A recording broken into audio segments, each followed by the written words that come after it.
నమస్తే. రాష్ట్రంలో ఇటీవల రిజిస్ట్రేషన్లు స్టాంపులకు సంబంధించినటువంటి శాఖలు పూర్తిగా బదిలీలు జరిగినటువంటి పరిస్థితి కనపడతా ఉంది. ఏదైతే జూలై నెలలో మంత్రి రెవెన్యూ శాఖ మంత్రిగా ఉన్నటువంటి పొంగులేటి శ్రీనివాసరెడ్డి కీలకమైనటువంటి స్టేట్మెంట్ ఆ రోజు ఇవ్వడం జరిగింది. ఈ బదిలీలలో అక్రమాలు ఉండవు, ఈ అక్రమాలకు ఎలాంటి ఆస్కారం ఉండకుండా పారదర్శకంగా ఈ యొక్క బదిలీలు జరగాలని చెప్పేసి ఒక పక్కన ఆయన చెప్పడం జరిగింది. కానీ తీరా చూస్తే మరి ఈ వ్యవహారం మంత్రికి తెలిసి జరిగిందా, మంత్రి పక్కన ఉన్నటువంటి ఎవరైనా దళారులు అంత చేపేయడం జరిగిందా? దీనిపైన ఒక హాట్ టాపిక్ ఇప్పుడు నడుస్తూ ఉంది. ఆ హాట్ టాపికే స్టాంపులు రిజిస్ట్రేషన్ శాఖల్లో 1000 కోట్ల కుంభకోణం. ఎందుకంటే రాష్ట్రానికి పెద్ద ఎత్తున ఆదాయం సమకూర్చేటువంటి డిపార్ట్మెంట్లో ఒక భాగమైనటువంటి రిజిస్ట్రేషన్లు, స్టాంపులు, ఇంకొకటి మద్యం, ఎక్సైజ్ శాఖ ఖచ్చితంగా. కాబట్టి ఈ స్టాంపులు రిజిస్ట్రేషన్లకు సంబంధించినటువంటి శాఖలో సుమారుగా 1000 కోట్ల కుంభకోణం జరిగింది. 1000 కోట్ల కుంభకోణం ఎట్లా జరుగుతుంది అంటే ఈ బదిలీల్లో సంబంధించినటువంటి దాంట్లో హైదరాబాద్ సరౌండింగ్లో ఉన్నటువంటి ఏరియాలు ఏవైతే ఉంటాయో ఒక్కొక్క ల్యాండ్ ఖరీదు కోట్ల రూపాయలు ఉంటుంది. ఎకరానికి దాదాపుగా 100 కోట్ల రూపాయలు ఉంటుంది. అంటే భూములు విలువ ఉన్నటువంటి చోట రిజిస్ట్రేషన్ కార్యాలయంలో ఉన్నటువంటి పనిచేసేటువంటి సిబ్బంది అంతా పండుగ చేసుకోవచ్చు.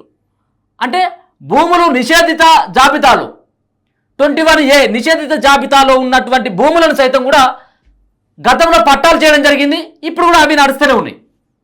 అంటే నిషేధిత జాబితాలో ఉన్నటువంటి పట్టాలు చేయొద్దు అని చెప్పేసి రూల్ ఉన్నప్పటికీ అక్కడ ఉన్నటువంటి కొంతమంది కలెక్టర్లు, అధికారులు, కలెక్టర్ అంటే అప్పుడు ఉన్నటువంటి అమయ్ కుమార్ కావచ్చు, నవీన్ మిట్టల్ లాంటి వాళ్ళు హైదరాబాద్ రంగారెడ్డి కలెక్టర్గా పనిచేస్తున్నటువంటి దశలో నిషేధిత జాబితాలో ఉన్నటువంటి వాటిని అన్నిటి కూడా పట్టాలు చేసినటువంటి పరిస్థితి గతంలో కనబడ్డది ధరణి సాయంతో. ఇప్పుడు సైతం సుమారుగా 50 మంది ఈ రిజిస్ట్రేషన్ శాఖలో బదిలీల్లో భాగంగా నల్గొండ జిల్లాలో, వరంగల్ జిల్లాలో పనిచేస్తున్నటువంటి ఈ మంత్రికి సంబంధించినటువంటి దగ్గరున్నటువంటి వాళ్ళే కావచ్చు, ప్రభుత్వంతో సత్సంబంధాలు ఉన్నటువంటి వాళ్ళు కావచ్చు, వాళ్ళు అక్కడి నుంచి వాళ్ళు ఇక్కడికి హైదరాబాద్కి బదిలీ కావడం జరిగింది. కేవలం ముడుపులు అప్పచెప్పి వాళ్ళు బదిలీలు తీసుకొచ్చుకున్నట్టుగా తెలుస్తూ ఉంది.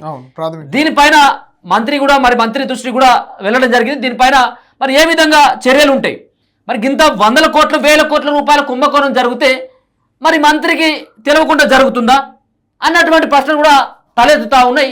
ఇది హాట్ టాపిక్గా ఉంది. ఇది ముఖ్యమంత్రి రేవంత్ రెడ్డి సైతం కూడా దీనిపైన సీరియస్ అయినట్టుగా తెలుస్తూ ఉంది. ఇట్లాంటి ఈ కుంభకోణం చేసింది ఎవరు? ఎందుకంటే గతంలో కూడా ఇటువంటి వాటిని పైసలు ఇచ్చి పోస్టులు తెచ్చుకున్నటువంటి సిచ్యువేషన్స్ గతంలో కనబడ్డాయి. ఇప్పుడు కూడా అదే కనబడతా ఉంది.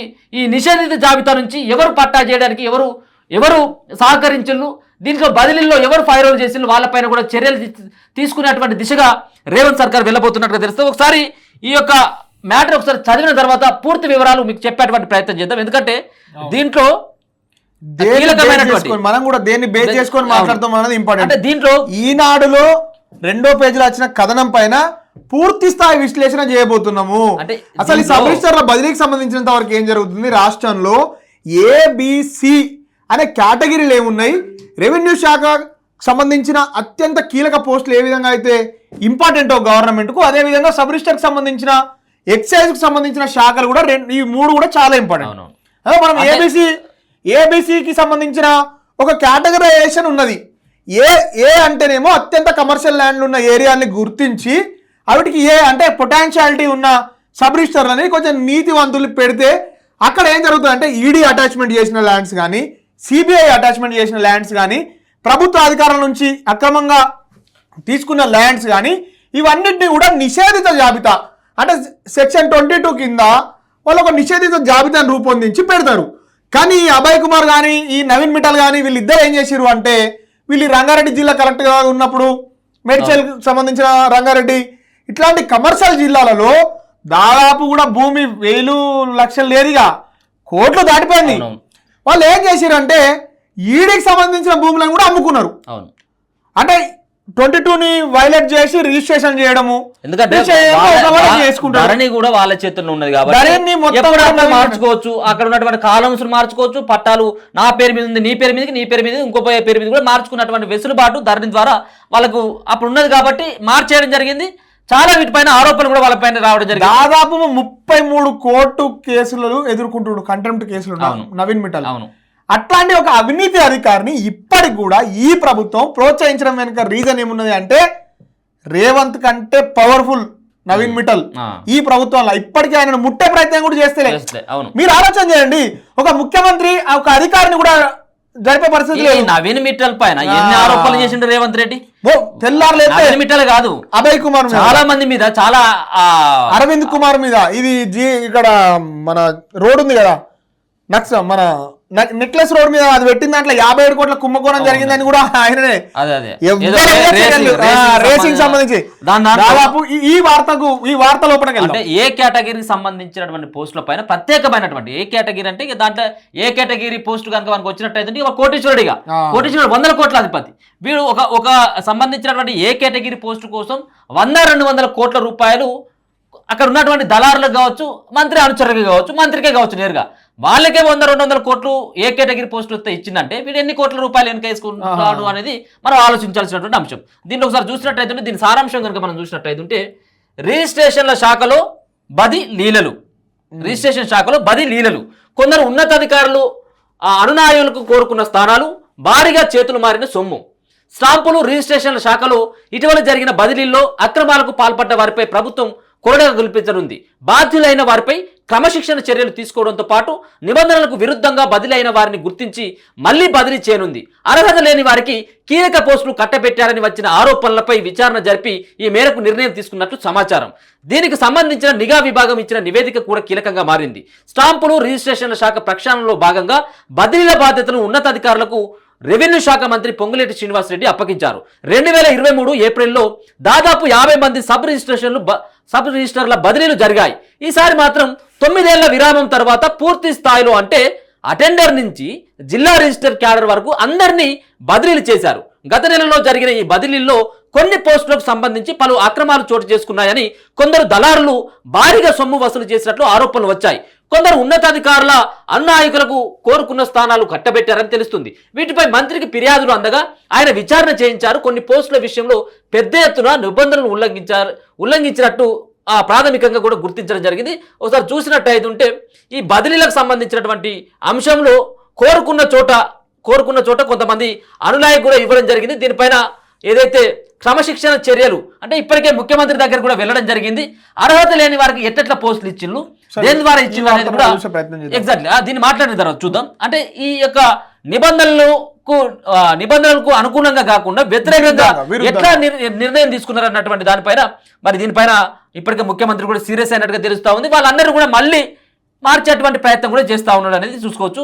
ఇక్కడ ప్రత్యేకంగా ఏ కేటగిరీ పోస్టుల పైన గురి అన్నటువంటి వార్తలు రాబడికి అధికంగా వచ్చే సబ్ రిజిస్టర్ కార్యాలయాలను ఏ కేటగిరీ, తర్వాత వాటిని బి, సి కేటగిరీలుగా విభజిస్తారు. ఏ కేటగిరీ వారిని అంటే సి లేదా బికి, బి కేటగిరీ వారిని ఏ లేదా సికి, సి కేటగిరీ వారిని ఏ లేదా బికి కార్యాలయాలకు బదిలీ చేయాలనే నిబంధనను పూర్తిగా ఉల్లంఘించి, జోనల్ వ్యవస్థను కూడా పూర్తిగా ఉల్లంఘించి కొందరు దళారులు పెద్ద మొత్తంలో అనిల్ అన్న నీకు ఏ పోస్ట్ కావాలి, అవును ఏ పోస్ట్ కావాలి అంటే ఇక్కడ ఒక పోస్ట్ కావాలి. స్పష్టంగా అర్థమవుతుందంటే ఏ లేదా బి కేటగిరీ కార్యాలకు బదిలీ చేయాలనే నిబంధన అయితే రాబడి అధికంగా వచ్చే స్థానాలపైన కొందరు గురిపెట్టి వాటిని దక్కించుకున్నారు. రైట్, అంటే ఇది ఏదైతే కేటగిరీల వైజ్ గా డివైడ్ చేసి అధికారులను బదిలీ చేస్తారు.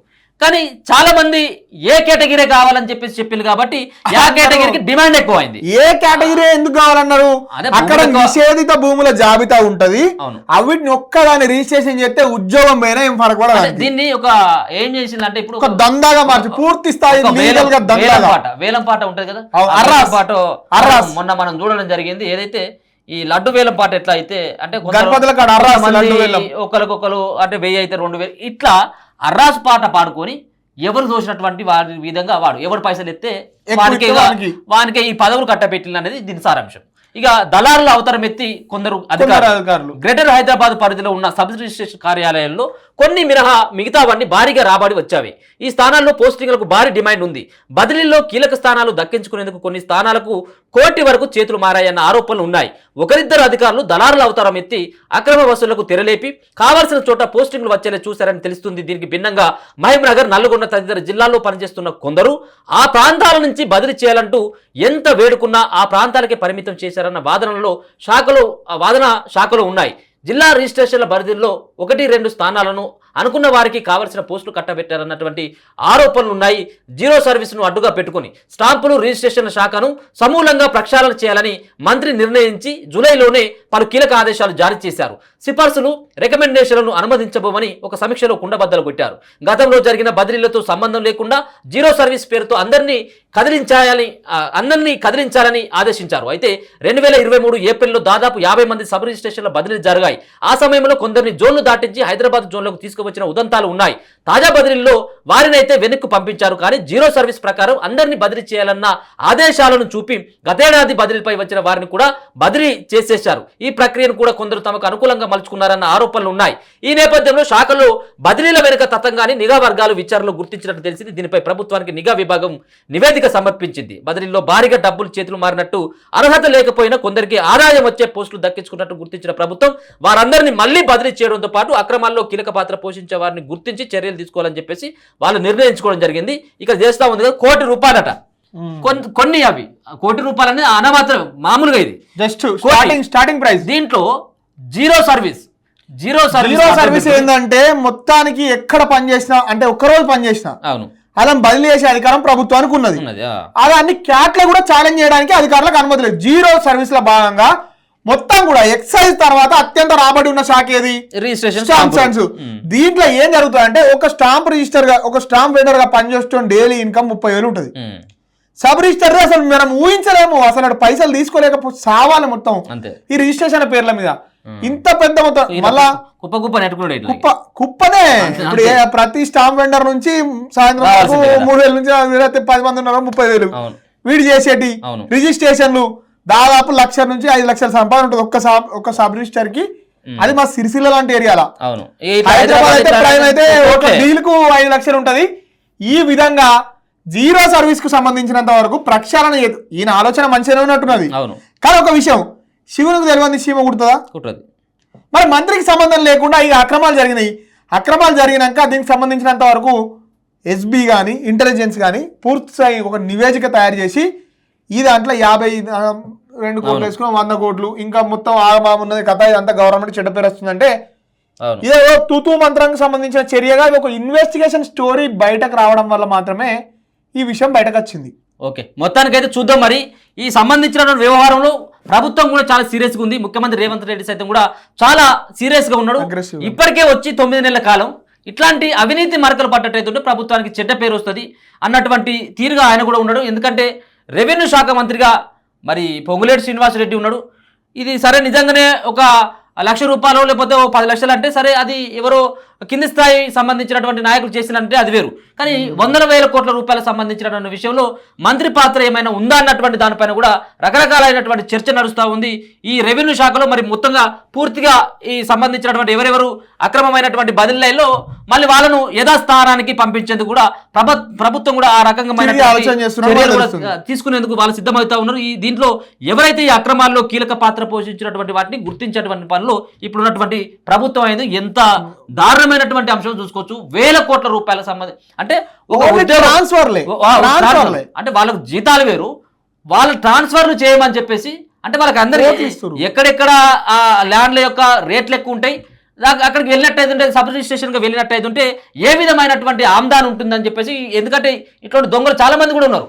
కలెక్టర్ లాంటి వాళ్ళని మొత్తం అంత దోచుకున్నటువంటి తీరుగా మారిపోయినటువంటి తర్వాత అక్కడ ఉన్నటువంటి రిజిస్ట్రేషన్ శాఖలో పనిచేస్తున్నటువంటి వాళ్ళ ఉద్యోగాలు కూడా మరి వాళ్ళందరూ కూడా చాలా డబ్బులు చేతులు మార్చుకొని వాళ్ళకు అనుకూలమైనటువంటి ప్లేస్లో పోస్టులు వేసుకున్నారు. ఇది అక్షర సత్యం అనేది స్పష్టంగా అర్థమవుతా ఉంది. దీంట్లో ఉన్నటువంటి నిజాలను వెలికి తీసేందుకు ప్రభుత్వం అయితే రంగం సిద్ధం చేసుకుంది. చూస్తూనే ఉండండి మనతో.